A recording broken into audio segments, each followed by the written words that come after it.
Okay, today we have the perfect guest. He's a San Diego realtor who's been in it for going on 20 years or so. And he's been through it all, right? He's seen the boom, he's seen the bust. And we just want to get some great perspective from him into, some of his tips for realtors, consumers, and how to go about a potential recession and what makes a realtor a great realtor and what makes a luxury agent. 3 balls, 2 strikes, pressure is on. This is where we discuss real estate, property improvement, and business. Together, we'll strategize on how to win. Welcome to the Full Count. So if you can just kind of share a little bit about, your experience would be great. Yeah, no, absolutely. Thanks for having me here. As you mentioned, I've been in the industry for about 20 years. Right. I do feel like I've seen quite a bit. I don't know if I've seen it all. I'm sure there's more to come. Right. Given, today's climate, there's a lot that I'm still learning today. But I've certainly seen highs and lows and lefts and rights, and it's all been an education, Right. to put it in a nutshell. An education that certainly is helping me, navigate what's going on today. Yeah.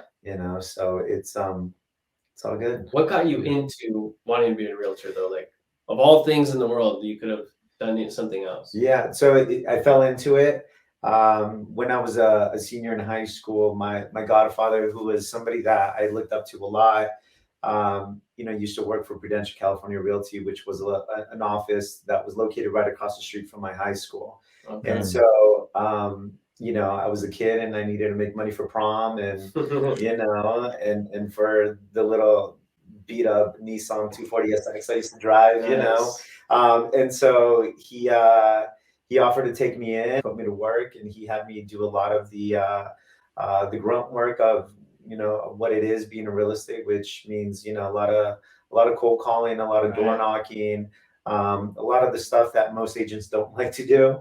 For sure. Were the things that he made me do when I was about 17 years old. And so it kind of fell, on my lap. I think what encouraged me to keep doing it was just having my godfather sort of as this shining light, this example of what's possible. And he was a great looking guy, great house. That always helps. All the ladies love him. He had like 5 cars and a pool table, and I wanted to be like this guy. Yeah. And so I figured if I do the things that he's doing, that maybe one day I'll grow up and be just like him. Yeah. So when you started out when you were 17, walk us through that, how you from then to you actually becoming like a licensed realtor. Yeah. So when, working as an assistant, I did it part-time, but I also did it, for a couple of years, kind of like off and on. It was never really just consistent, like, Monday through Friday or, 7 days a week. It wasn't ever anything like that. It was really more like when he needed me. And at the time, I was also working part-time at a nonprofit, which was, sort of this community program for at-risk youth. Oh, cool. Awesome. It's certainly something that is fulfilling. However, it doesn't pay the bills. I don't know if you're familiar with, those sort of that industry or those sort of jobs, but they don't really pay. Right. I mean, people don't know. They do it because they're making a difference. And so it was great, and I made incredible relationships and friendships. And, I contributed to my community, but, I wanted a nicer car. I didn't want to drive this Nissan for the rest of my life. Love in life. That makes sense. Exactly. I don't blame you for that. So at the time, who would later on become my brother-in-law, he was working for a mortgage company, Syntex Home Equity. And, he saw me not only working at this nonprofit, but I was working at a coffee shop, and I was also doing stuff with the real estate. Yeah. And so he's like, you need to stop doing all these 3 things and just do this one thing. He thought, based on the little experience that I have in the industry and also just my personality, he thought I could be a good salesperson. Right. So I got invited to an interview for this mortgage company, and I got hired. And that was at 21 years old. So from 21 to about 24, 25, I worked in the mortgage industry. It's always good to get a different perspective from real estate and then know a little bit about mortgage, because a lot of agents sometimes don't know much about mortgage. Yeah. That interplays to, everything from having the right balance sheet, credit scores, loan to value ratios. So I think you said your brother-in-law, right? I think he set you up for success in some ways in terms of teaching about the mortgages a little bit. Yeah, definitely. What years were you? This is so if the market crashed in 08, this was probably like 2005, 2006. Right before. Okay, right before. Yeah, and it's they all knew what they were doing. Like in hindsight, when you're looking back and you think of like Countrywide, Syntex Home Equity, Nina, these programs, the people at the very top who were the smartest people in the room, they all knew what they were doing. Yeah. And sadly, and they thought it was going to continue. And if it would have continued, they probably would have got away with it. But certainly we all know what happened. But back to what you mentioned, that knowledge and that experience in the mortgage industry certainly has given me, added credibility when having a consultation with the buyer, or even, talking with the seller about, consumer affordability, what that looks like now, which is a conversation we're having today because of the rate hike, affordability has gone down. That's true. And so I think in markets like today and markets like back then, when you can speak intelligently to affordability and the effects that it has on, prices, rates do rule asset prices for sure. 100%. But when you can speak about it intelligently, you give sellers insight, but you also give them understanding as to what they can expect. Right. Because many times they see, Joe Schmo across the street sold their house for, $2 million, but now we're 3 months into a rate hike increase. And now, that person that could afford 2 million can now afford $1.5 million. Right? And so when you have that sort of knowledge in the mortgage industry, you're able to have intelligent conversations with sellers and buyers. I can totally agree with that. I find so many agents day to day, I'm sure you do too, maybe so the younger ones or the ones that are into the whole fluff, right? The show, they can barely understand what 10-year yields do, mortgage-backed securities do. So when you have that conversation that's intelligent with the clients, do you normally find that among like those that have bought before, or what type of client do you normally see that? Yeah, I think that, I've had clients who I go back many years and perhaps are on their second or third purchase, or sale. Then you have a lot of clients that bought within the last 2 years, that didn't know what they were doing because they weren't educated on the process, or really on the investment. Sure. Just, first time home buyers, and I know I can get in at 3.5%, FHA, and now I'm a homeowner. Now what? And so was the last my train of thought. What was the question? Well, no, I mean the type of person that the type of client that essentially will vet you a little bit further, and ask you the right questions, as opposed to maybe like the first time home buyer. I feel like in the environment where we're in now, because of social media, there's a lot of people that can kind of get away with not being educated. So one of my next questions was like, what makes a good agent? And I feel like we're kind of answering that. I think what makes a good agent is somebody that understands what's important to the client first and foremost. I've been in on the selling end of a deal where money's important, as it is for many people. I want to get the most amount of money from my property, but rarely, but it has happened. I've dealt with clients that, wanted to feel good about the sale. They wanted to go to a good family. They lived in it for 25 years and their children grew up in it and their grandchildren grew up in it, and they're walking away with, already enough money, and they're, riding off into the sunset of retirement, and they just want the house to go to a a good family or to a good person. And so really understanding just what's important to the client and then being able to execute on what that is, I think that's what makes a good agent. So it sounds like listening then. 100%. Yeah.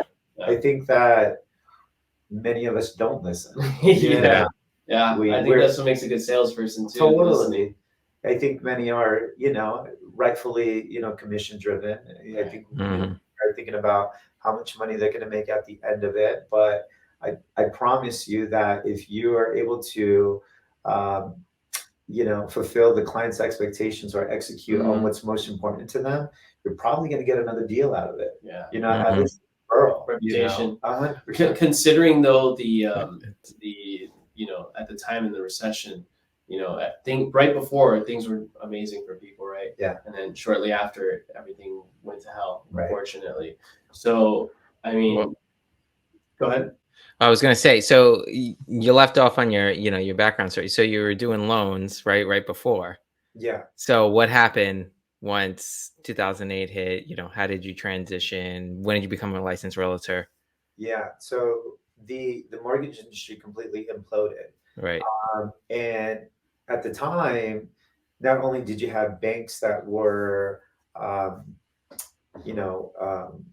giving out money for loans, you had lenders, you had brokers, essentially anybody that wasn't part of, the Bank of America, the Wells Fargos, Chase, Right. world, you basically became obsolete. Like there was no longer business for anybody that didn't work for those banks. Right. Even those banks were struggling to give out, any loans at that time. Many wouldn't.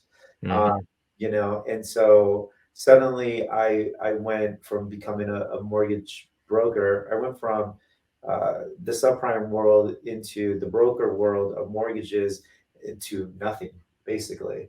The company that I worked for, when it all imploded, they had, a part of the company was real estate purchases and sales. And then the other side of it was mortgages. And they completely shut down the mortgage side of it because it just didn't exist anymore. Right. And so I was at a crossroads. Like, what do I do? Yeah, that's a tough decision. Yeah, and fortunately, the owner of the company that I was working for took me under his wing. His name is Carlos Aguilar, and he took me aside and he said, listen, this is what you need to learn, which was short sales at the time. I see. He's somebody who has many years experience in the industry, over 30 years now, probably over 50 years. But he saw it coming. And so I was very fortunate to have somebody guide me through what was about to happen. And so 'cause he probably lived through something prior, oh, right? totally. So he because of his experience, he had lived through many cycles already. But most notably, he lived through the short sale era of the 90s. And so he already knew what it took to do a short sale, which is a very tedious and complex process to not only get approved by the bank, because it's an approval process to take a loss, but also just get it over the finish line. And not there's no two short sales are ever the same. I've closed short sales in 90 days and I've closed short sales in 18 months. Oh my God. And so there's no That's not good. Yeah. And so for me, the name of the game was volume, right? Because you didn't know when it was going to close, right? Tomorrow or it could happen next year. And so I, not being at that time yet a licensed full agent, I became the processor within the office for many agents who had short sale listings, and I would process them all because you had to call the banks every single day, to submit what they call the hardship package. Essentially, you're trying to prove to the bank that this homeowner can no longer afford their house. And so I need you to allow me to sell this for less than what they owe. So there's involved. And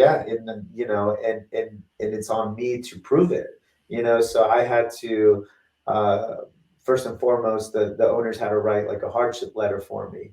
Like, what are they struggling with? They lost their job, or they lost income, or somebody died, whatever it may be.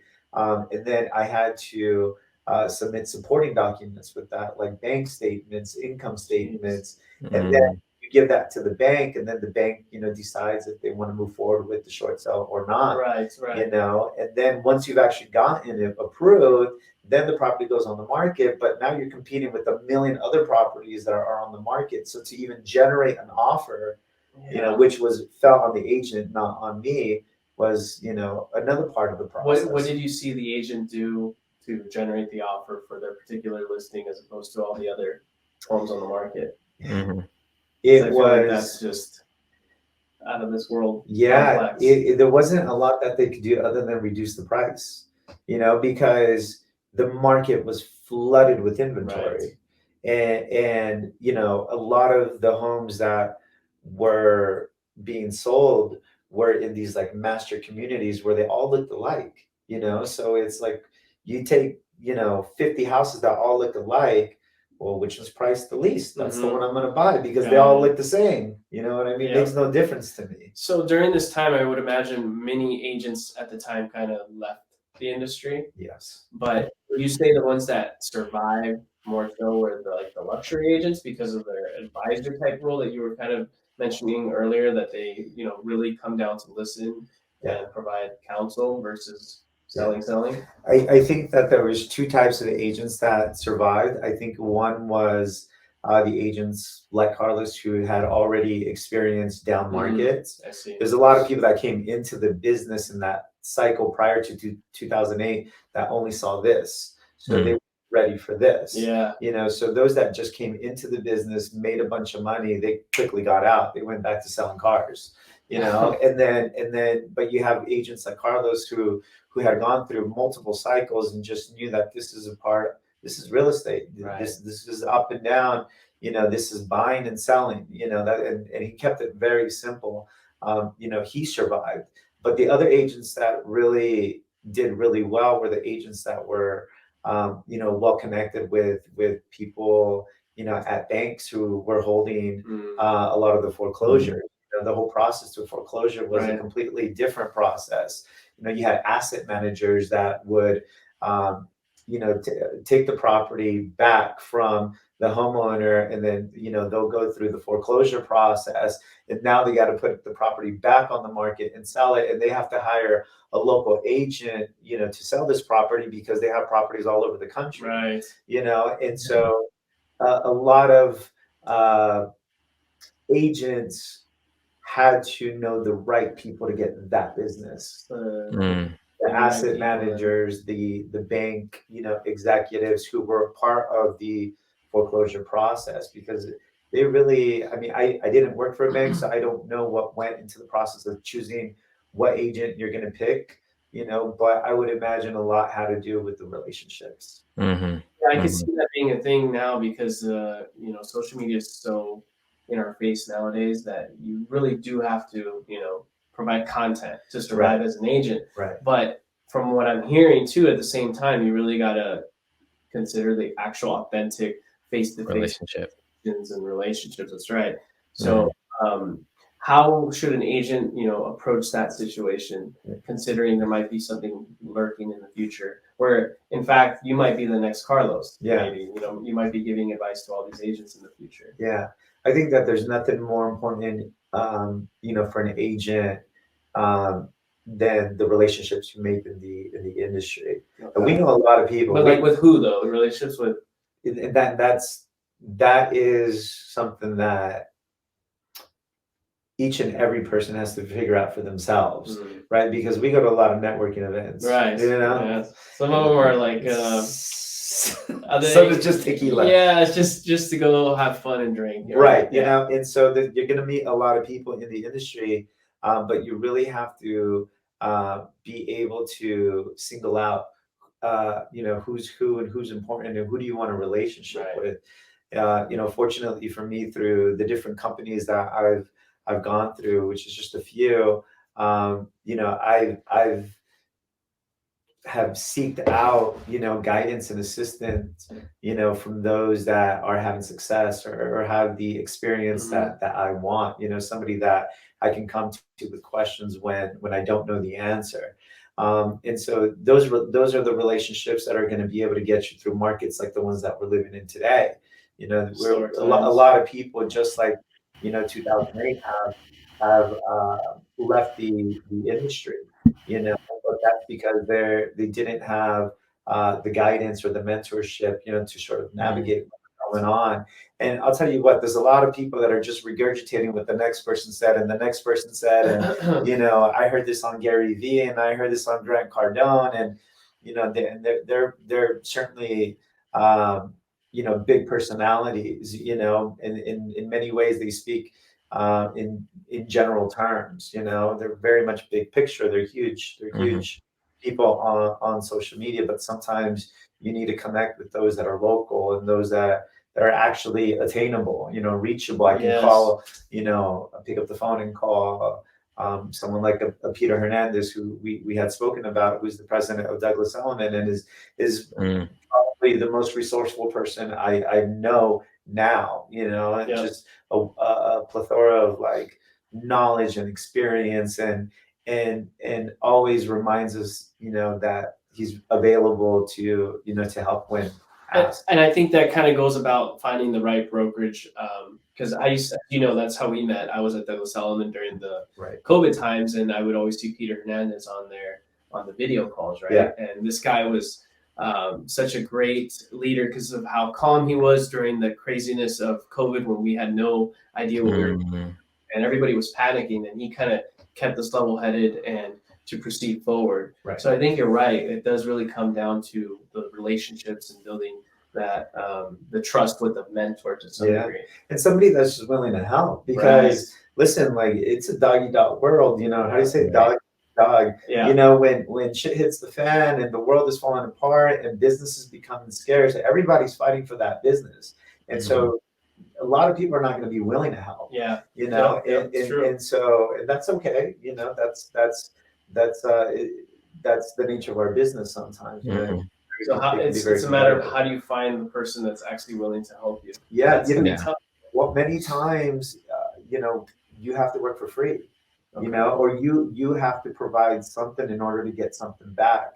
If you're asking for somebody's time, if you're asking for somebody's resources, well, what are you giving that? It's for free. You also have to be of value. Right. And sometimes when you don't have the experience or the knowledge or the resources, but you have the energy, you have the tenacity, and you have the willingness to do whatever it takes, sometimes that's enough. So you got to give a little before you start taking, right? Absolutely. Yeah.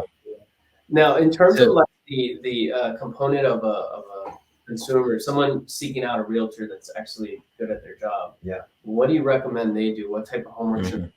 Or should they go on your Instagram and find you out that way? Or what other roles should they take? I think Instagram has become the new landing page, what used to be the website, right? I think Instagram is now the landing page. I think that it's a great tool to broadcast, who you are, what you've done. But more so branding. Yeah. And I think that's speaking on an agent behalf, but I think on the consumer side, you have to be very careful because there's a lot of fluff out there. I think that the industry has been sensationalized by like what, $1 Million Listing, by $1 Million Listing and Netflix and Buying Beverly Hills, and it's all very entertaining, and yes, it can be very glamorous, but it's only a small piece of what actually goes on. Sure. And so I think as a consumer, I think the best way to find a reliable agent and somebody that you can trust is typically just asking for the referral, from somebody who's already bought and sold property.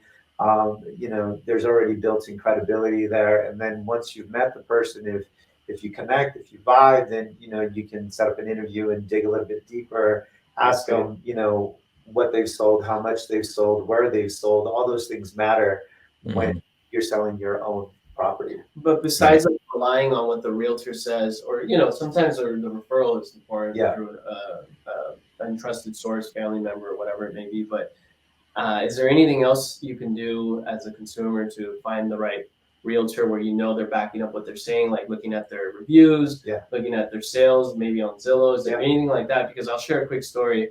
I was at a listing appointment the other day, and I actually ended up getting it, Nick. Just like, Nice. The reason being was I never met this person, and I was, presented there. I did a good job, and at the end, he goes, you're really good at what you do. I know someone that's been doing it longer than you. This agent, he's like the entrusted agent of this neighborhood. Yeah. So I'm considering maybe going with him, but I will interview him and get back to you. So I'm like, okay, that's fine. But before I leave, can you do me a favor? He's like, what's that? And I say, just check my name, put my name, Andrew Vargas Realtor, in Google, and I will do the same for that person's name. And I've never met that person before. We both did it at the same time. We Googled each agent, and his phone will show me I had 16 reviews, 5 stars. The person that he gave me the name, he had like 6 reviews and 3 stars. Yeah. So that kind of says it itself, Yeah, yeah. I think that it's I think anybody who is buying or selling, at any dollar amount, really, especially in Southern California, I think that they're at a level where they know that they need to do their background checks and their due diligence on whoever it is that they're hiring. And if you're non-existent online, you're not going to go. You're not going to get much business. Right. I think even if you don't have a handful of reviews, that's all. It's reference checks. It's like interviewing for any other job. There's a section where you put in your references. Who speak on your behalf. And so I think that you have to have, whether it's Google, whether it's Yelp, you have to have somewhere online where your clients can, leave an honest review. Sure. Yeah, because like you said, I think before, Miguel, right? You as realtors are public personas. You're in the public space. You're in the public eye. Right. So you need that feedback from your clients, from the consumers, to build your credibility. Right. What advice would you have for new realtors now, say that have just recently become licensed or are fairly new? Yeah. I think that the most important thing is that you find somebody who has the experience, to navigate waters like this, that is willing to, to take you on and coach you through it. No one's going to do the work for you. Everybody's trying to make money, right? And so no one's going to give you any deals, but they're going to help you, generate, deals for yourself.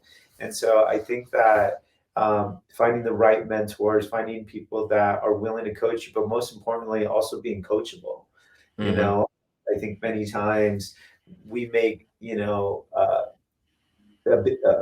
big checks, we'll make a good amount of money. And then suddenly we think we know it all when we really. Big ego starts to happen, especially with social.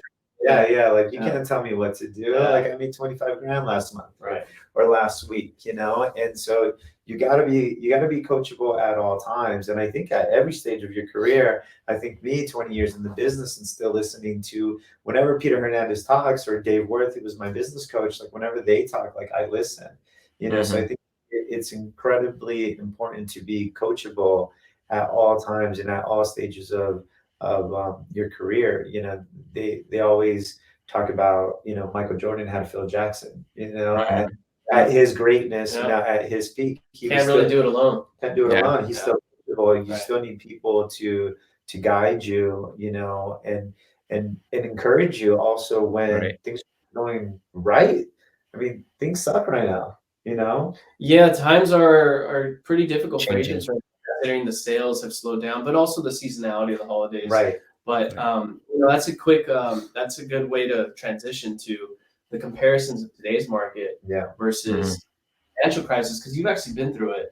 I've spoken a lot about this on the podcast. I've spoken to it with Nick. But I want to get it from your perspective, because at the same time, in 2008, I was in high school, so Yeah. I wasn't really, Yeah. I didn't know what was going on. Yeah. So what do you think about the comparisons? Do you think they're equivalent or completely different? Completely different. You know, what happened in '08, the crash was due to bad lending. You know, you were giving um, toxic loans. You were giving loans that had adjustable rates. Um, you know, you had loans that you were giving people the option of what to pay. You know, you had the option arm loans. You know that you know, certainly at the time when the market's going up and you know you can build equity almost overnight, you can always refinance out of it. But what happens when the market crashes? Then you're upside down, and there's no equity to finance out of it. Now you're stuck with it because you're underwater. You know, and so that being really the major, you know, reason why the market had crashed in '08 is completely that, you know, to what's going on today. You know, fortunately, regulation was placed in, you know, after the crash. You know, a lot of changes were made in the industry so this wouldn't happen again. And so I think overall, I think we're pretty protected, you know, from that happening again. A lot of people, you know, who ended up buying after you know, 2008 and mainly 2010, 2012, you know, went straight into a 30-year fixed, you know, and so they weren't dealing with the sudden adjustment in payment anymore. Even if the market had gone down, they still had that same payment no matter what. And if they had plans to be in this property for 10, 15, 20 years, they're going to be able to write it out without any of this. You know, and so I think it's completely different than what happened then. Do you, considering it's going to be different because of the fact that the housing market caused a recession? What's going on now is a multitude of different things, but do you still see home prices falling sometime next year if a recession was to come in? And if so, by how much? I mean, not like, I know you don't have a crystal ball and you're not going to say, oh, it's going to fall by X amount of percentage, but considering in California, home prices fell about 27% throughout all California. Do you think it'll be about half of that? Less than half? I think it'll be less than half. It's interesting you say that. The housing market caused the recession, where it feels like now the recession is causing the housing market. Yeah. Well, that inflation. Many different reasons. But I do think that a lot of it depends on where the asset or the home is located. I think that when you live in Southern California on the Golden Coast, I think there's always going to be a desire to live here, regardless of what your politics may be. You know, you find people that come, you know, we're considered a blue state, but you know, you get people, you know, from Arizona, you know, that was, I don't know if it still is, but was considered like a red state that ended up retiring in Southern California, regardless of the politics. You know, so I don't think that really matters. I think the severity of the correction or the drop in value is going to be based on the location. You know, I think that California, specifically Southern California, is perhaps one of the most protected markets in the entire nation. You know, no hurricanes, no snow. That's true. You know, we don't have these disastrous, you know, events, tornadoes that can really, you know, affect us. I mean, it's 72 and sunny all day, every day. I always tell my clients, especially more so the ones that, you know, on the wealthier side, you buy a property by the coast, overseeing the ocean. It's like a blue chip stock, meaning it's more reliable. It's not going to really go down as much as other stocks or as other homes in different locations. So, you know, it really comes down to location. And I also like to participate by watching the Chapman University forecast event. And the forecaster up there was saying the reason why California prices don't tank like other areas, or he doesn't foresee prices falling as dramatically as back then, is because of the fact of climate. The climate you're alluding to, you were not alluding to, I just said it.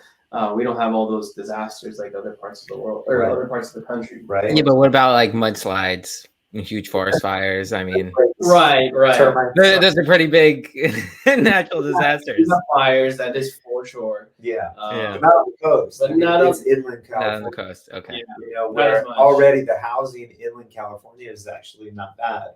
You know, Imperial County or Riverside County, you Mhm. know, is San Bernardino. significantly, you know, less than what you're getting in San Diego County, Orange County, LA County. That's true. Mhm. You know, even LA, you know, the further you go east, it's a lot more affordable than being on the coast. And Yeah, so the valley in LA. so I think on a microscopic, you know, perspective, you know, you can go the entire country, and then you can actually break it down by state, and then even break it down by county, you know, Mhm. because living in San Diego, we know that East County, San Diego is a lot more affordable Right. than what you're going to get west of the 5 freeway. Yep. You know, and so you can really dial it in, you know, but I think in general, I think for the country, I think that, you know, the West Coast is going to be okay. Mhm. Mhm. And I think too, San Diego in particular is to some degree insulated, because I tell a lot of my clients that can afford to, like, not literally by the means monetarily, but in terms of location, to maybe reconsider purchasing sometimes if it makes sense in LA or Orange County, just because the population growth in San Diego is higher. It's Yeah. higher than the Mhm. other counties. And the innovative hubs of these new aerospace companies and these tech companies are coming here. So Right. that's something really important to think about. That's But just to switch back about housing too, I do agree to an extent with you too, because mortgage rates hit about 7.5%, in some crazy cases 8% 4 or 5 months ago or so, and now they're at the low 6%. Yeah. Because Yeah, it CPI dropped. Yeah. softening. Yeah. So that kind of makes me more confident for people Yeah. too, that prices, you know, they may soften a little bit, but not Yeah. like crazy. But listen, and nobody has a crystal ball, and it's scary to always predict, especially when it's recorded, because people can come back and be like, you said this, Yeah. said that. Yeah. But I'm gonna say that, you know, over the next 2 years, I think there's going to be a lot of opportunity. Yeah. For buyers. I think, listen, like after '08 and watching the severity of that crash, I to an extent, I understand why not only did we climb so high, but we climbed for so long. You know, I was taught when I got into the business that cycles were 5 years.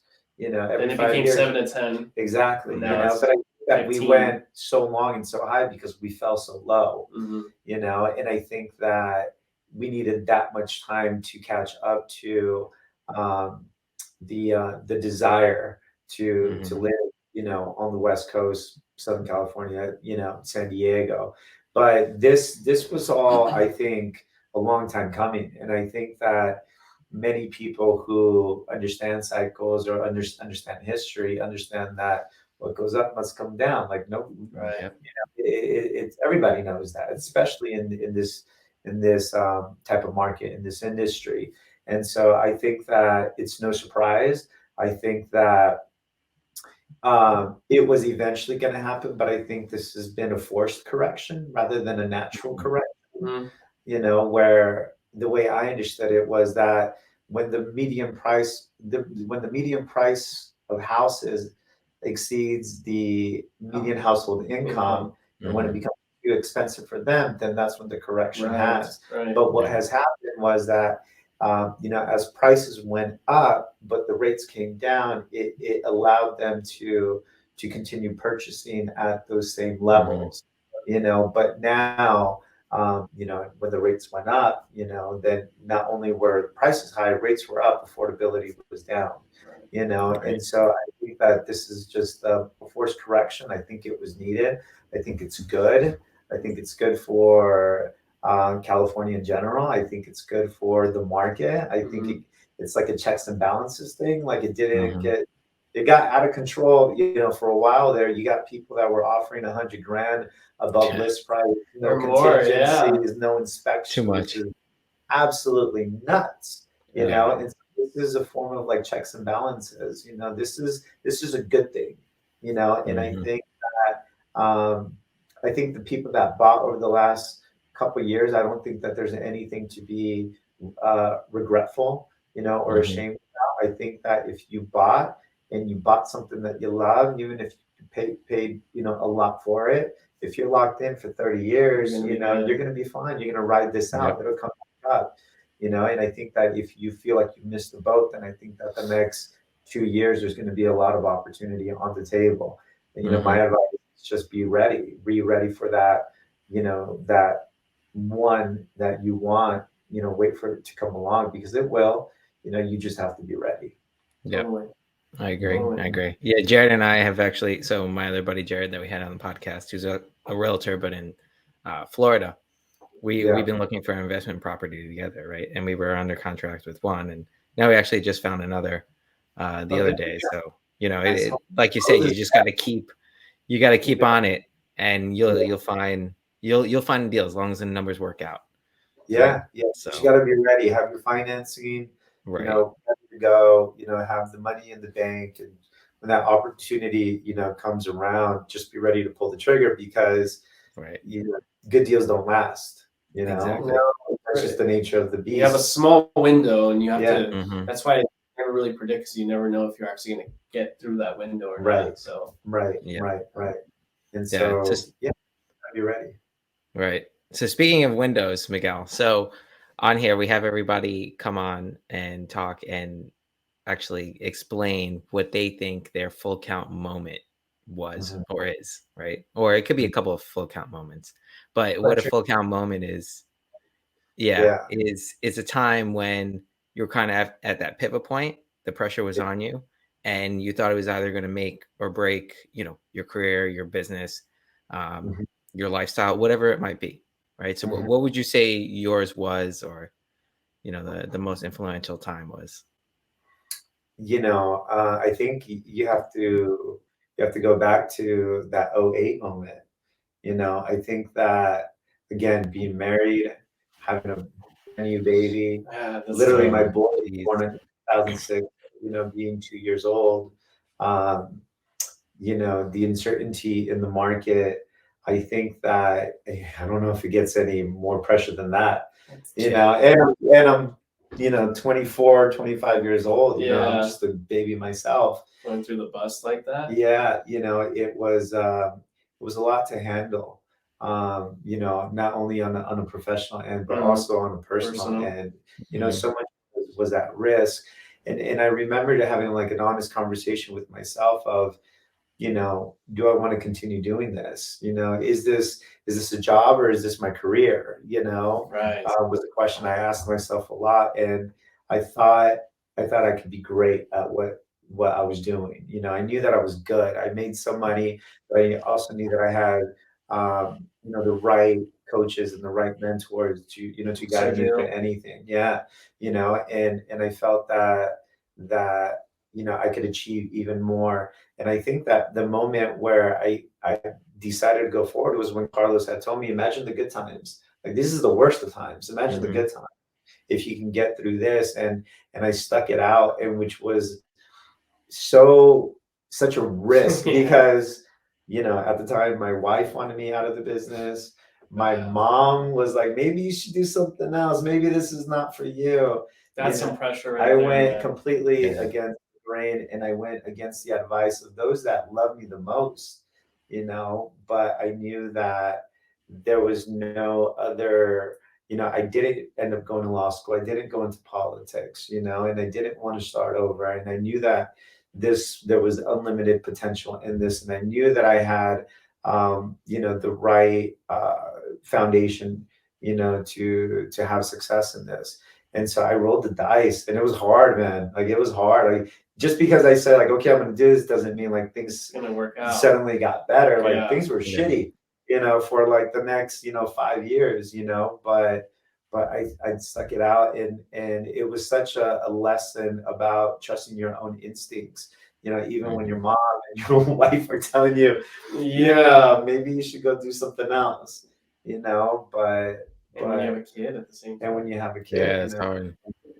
But you know, when your parental instincts, you know, kick in, and you find a way. And it wasn't always like, you know, real estate was the only thing that I did. You know, I had part-time jobs like here and there, but I never told anybody that I had anything else, because I felt like it would take away credibility from me being looked at as a serious real estate agent. You know, if I was, but I had to feed my kid and pay the rent. That's some respect. So I had to do, you know, these oddball jobs on the side just to make money. But I did. And then once I got into a position of, you know, more stability, then, you know, then I just, you know, fully went into it. But I mean, that was hell. Yeah. So looking back on it, what would you say are like the one or two things that you've learned from it and advice you would give other people that are real estate agents now? I think, you know, I love the quote that says, "Closed mouths don't get fed," you know? And for me, when things were not going well, I asked for help. You know, I seek that advice. Put your ego aside and 100%, you know. And so I tell it to my son every day, you know, not every day, but when he needs to be told that, you got to speak up. You got to speak up for the things that you want. You got to speak up when you need help as well, because there are people that are willing to help, you know. And so, you know, even now, I don't know something, you know, that I go to the resource that I need to go to, and I ask for help. Good. You know? No, that makes total sense. You I know, think more people need to take that into account. Yeah, I think there's a lot of hesitation, and you know, a lot of people are embarrassed, but they shouldn't be. Who cares? Who cares? You know, like we're talking about your career, your livelihood, your life. You know, and so, and we've all asked for help. No one's done it on their own. Somebody told me they did on that. It's bullshit. It is. You know, everybody pull back the details of what that person is and how they got there. They got help. Right. Absolutely. From someone. They all. I love that advice. I think that's probably a good takeaway. Yeah. And you know what? If you're lucky enough, you find somebody that's willing to give you, maybe, you know, sometimes more than you even anticipated. You know, I feel like I've had that, you know, 1 with my godfather, 2 with Carlos Aguilar, 3 with this other gentleman named Jamie Pullman, who I started working with when I wanted to move into the downtown market, and he completely educated me at a different, in a different level, and helped me look at my business in a different way, you know. And now moving into Douglas Elliman, where they've helped me look at myself as a business, not as an individual agent. And now I'm being helped with, you know, structure and processes and procedures and scaling, you know, and growing, you know, but I asked for it, you know. Many people end up, you know, quitting, but all they needed to do was ask for help. Yeah, they just needed to put their ego aside. Yeah, become humble, and, you know, ask and seek help. I mean, I say this all the time. It's all about who you know. You know, Absolutely. I mean, and that's with anything. Yeah, and always be willing to give back. You know, I think exactly the biggest lesson for me is understanding the karma that's built into all of this. And so, and I think I mentioned this to you, that I've my style, or, like, you know, my way of marketing or broadcasting, my knowledge and my experience is really more one-on-one. I'm not a big social media, like, let me sit down and have a webinar with you. That's not me. I'm more of a relationship person, which really is, you know, is evident of all the things that I've done, you know. And so, but I'm willing to give, you know. And when you ask me to come here and share this, like, I do it. When the young agent in the office is asking me, like, well, how do you do this?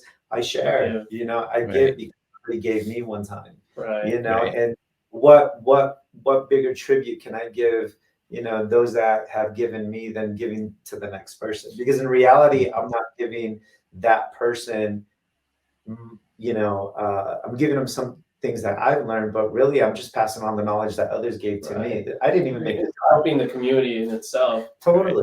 That says a lot about you, though, because in the industry, it can be really cutthroat, and some people don't want to help. So yeah, I definitely acknowledge that, and that's why I wanted to have you on here today. With that, go ahead. I was just going to say just one last comment on that is your success is directly equivalent to the number of people that you help.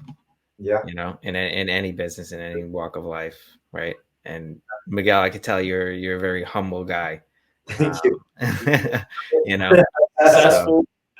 Yeah, thank you for coming on. yeah. Thanks for having me. Yeah, where can people find you? You know, Instagram, Miguel T. Diaz. That's probably the best place that you can find me. You know, you can just Google my name, Douglas Elliman. You'll be able to reach me by, I would say Instagram's probably the best way. Perfect. Yeah. Perfect. Well, thank you so much, man. Thanks for having me. Yeah. Thanks for coming on. Yeah, good meeting you as well. Thank you.